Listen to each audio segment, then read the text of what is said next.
दोस्तों रूबरू कराने जा रहा हूँ आज की ताज़ा खबरों के साथ। आप देखिए न्यूज इंडिया 9, शेयर करिए, सब्सक्राइब करिए और लाइक भी कीजिए।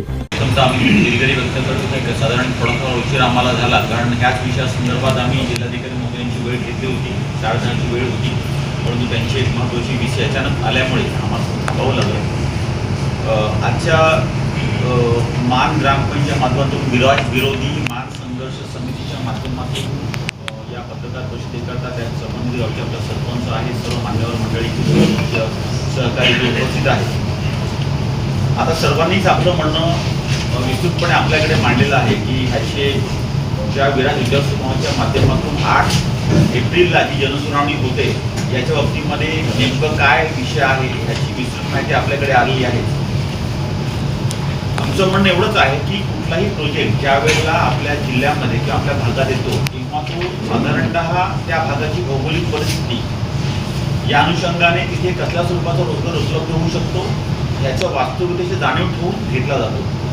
विराज कंपनी आणि इथला उद्योग समूह हा कोणाकरताही नवीन नाही। गेल्या अनेक वर्षांपासून विराज उद्योग समूह या तारापूर औद्योगिक वसाहतीमध्ये आपले कारखाने चालवतो आणि या होणाऱ्या प्रदूषणापैकी जवळपास 30 ते 40% प्रदूषण ज्यांच्या माध्यमातून होत असेल त्या उद्योग समूहाचं नाव आहे विराज उद्योग समूह। दुसरा विषय तो की जेव्हा एखादा उद्योग समूह क्रिएट होतो त्यावेळेला त्यावर लोकांची अपेक्षा असते की रोजगार दिला पाहिजे। संबंधित तारापूर औद्योगिक वसाहत आणि जे काही उद्योग बोईसर पूर्वेला सुरू आहे त्याच्यामधून साधारणतः 8 ते 10 हजार लोक कामं करतात आणि ह्या 10,000 लोकांचा जर आपण मागोवा घेतला तर स्थानिक तिकडे 1% स्थानिक भूमिपुत्र काम करत नाही हे वास्तव आहे। म्हणजे आतापर्यंतचा विराज उद्योग समूहाचा जर आपण इतिहास बघितला तर त्यांनी कुठल्याही रूपाचा रोजगार या आपल्या स्थानिक भूमिपुत्रांना दिलेला मिळत नाही। 2012 मध्ये जेव्हा जनसुनावणी आपल्या शाळेमध्ये तुमच्या सर्वांचे तुम्ही तिथे उपस्थित होता त्यावेळेस झाली होती आणि त्यावेळेला विराज उद्योग समूहाने सर्वांना हे आश्वासित केलं होतं की आम्ही या भागाचं कुठलेही नैसर्गिक हानी करणार नाही।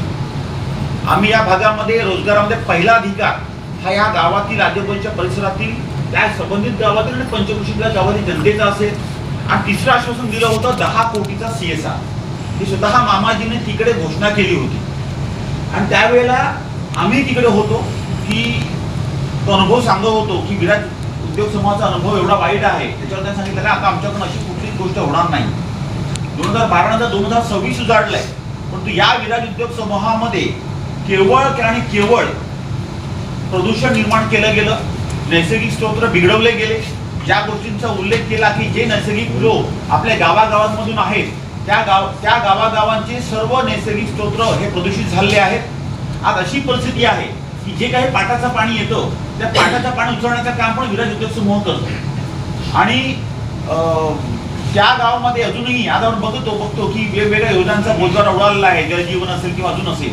म्हणजे लोकांना जो मार्ग आहे तो फक्त ज्या जलस्रोताचाच मार्ग आहे तोही प्रदूषित करण्याचं काम, लाखो लिटर पाणी या जमिनीमध्ये मुरवण्याचं काम काही लोकांना हाताशी घेऊन हे विराज उद्योग समूह करते हे नाकारू शकणार नाही। आता जेव्हा नव्याने पूर्ण त्याचं विस्तारीकरणाचा विषय आलाय तेव्हा आपण त्या मागच्या जनसुनावणीचा आधार घेणार आहोत की नाही तो आपला घ्यावाच लागेल। आणि ज्या वेळेला एखादा कुठलंही शासन असू द्या, हे कुठलंही शासन हे लोकांच्या आरोग्याच्या वर कुठलीही गोष्ट करू शकत नाही। आता ज्यावेळेस जनसुनावणी होते तेव्हा असा निर्णय होणं, जेव्हा आम्ही गेलो आणि महाराष्ट्र प्रदूषण मंडळाचं हे जी ड्राफ्टिंग आहे हे ड्राफ्टिंगची प्रत संबंधित ग्रामपंचायत 13 तारखेला मिळाली।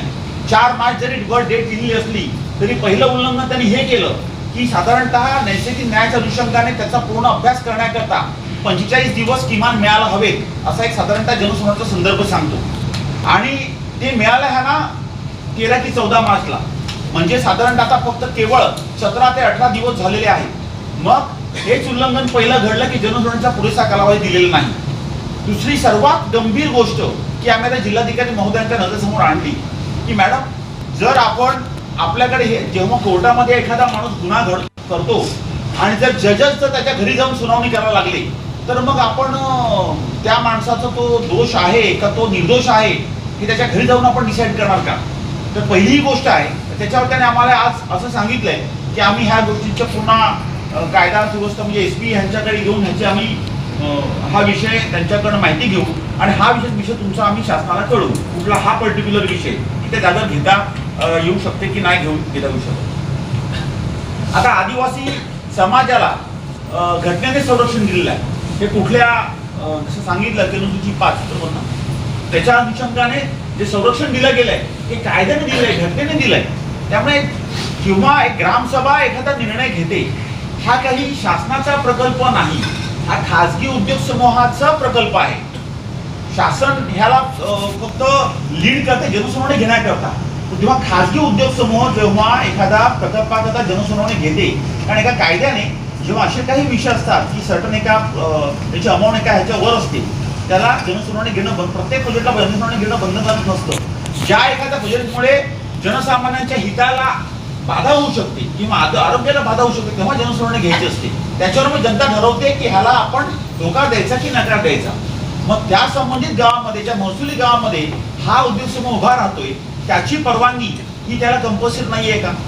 जेव्हा विशेष अधिकारातून ग्रामसभेला सर्वोच्च अधिकार प्राप्त आहे तेव्हा ज्या ग्रामसभेने 23 तारखेला मार्चला त्यांना हे पत्र मिळाल्यानंतर ऑलरेडी 450 लोकांनी ह्याला नकारलेलं आहे, तेव्हा ह्याचं जनसुनावणी रद्द होणं ही पहिली प्रायोरिटी असली पाहिजे. आणि तीच मागणी आम्ही जिल्हाधिकारी महोदयांकडे प्राथमिक स्वरूपामध्ये पहिल्यांदा केलं. आम्हाला दाद पहिली जिल्हाधिकारी महोदयांकडेच मागावी लागेल.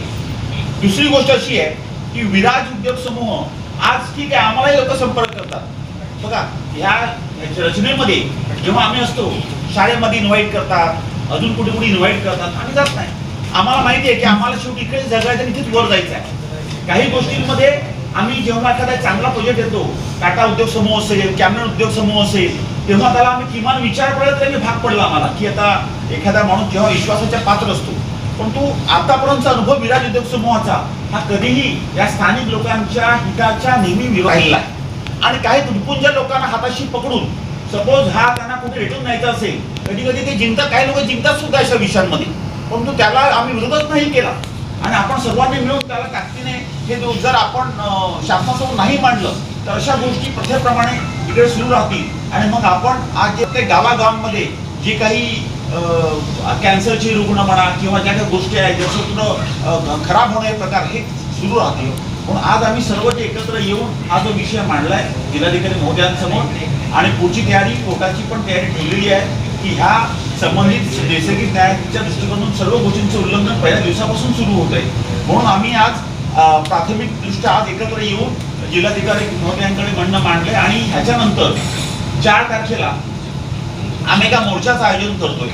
हा सुद्धा मोर्चा हा मान ग्रामपंचायतीपासून सुरू होऊन विराजच्या गेटवर जाईल की कुठल्याही स्वरूपामध्ये ह्या प्रोजेक्टला मान्यता शासनाने देऊ नये, विराज उद्योग समूहांनी हिंमत करू नये.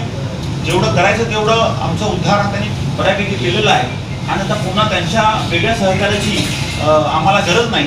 त्यामुळे आपण हा प्रोजेक्ट रद्द करावा या मागणीकरता सर्वांनी मिळून येणाऱ्या 4 तारखेला म्हणजे शनिवारी साधारणतः 10च्या सुमारास मान ग्रामपंचायतीमध्ये एकत्र येऊन विराज उद्योग समूहाच्या गेटवर हे मोर्चा काढायचं ठरवलं आहे. आणि मी आपल्यालाही या माध्यमातून विनंती करतो की आपण नेहमीच एक जागरूक पत्रकार म्हणून नेहमी प्रत्येक गोष्टीकडे एका चांगल्या नजरेने बघत असता. आम्ही पुन्हा सांगतो, आम्ही जेव्हा एखादा चांगला प्रोजेक्ट कुठला येणार असेल जो निसर्गाची वाढ करणार असेल त्याला आम्ही सहकार्य करू. परंतु एखाद्या प्रोजेक्टमुळे निसर्गाची हानीच होणार आहे हे सर्व माहिती असून सुद्धा आणि अनुभव एवढा प्रचंड दांडगा असताना अशा कुठल्याही प्रोजेक्टला विरोध करण्याकरता तुम्हीही याच जिल्ह्यातले सर्व पत्रकार असल्यामुळे आपणही ह्या व्यवस्थेमध्ये सर्वांनी आपल्या मान ग्रामपंचायतीतून जो पुढाकार सुरू आहे याला सर्वांनी सहकार्य करावं. एक इथला स्थानिक भूमिपुत्र म्हणून आणि शिवसेनेचा जिल्हा प्रमुख म्हणून सुद्धा मी या प्रोजेक्टला आम्ही आपल्या मान ग्रामपंचायतीच्या पूर्णपणे सोबत आहोत.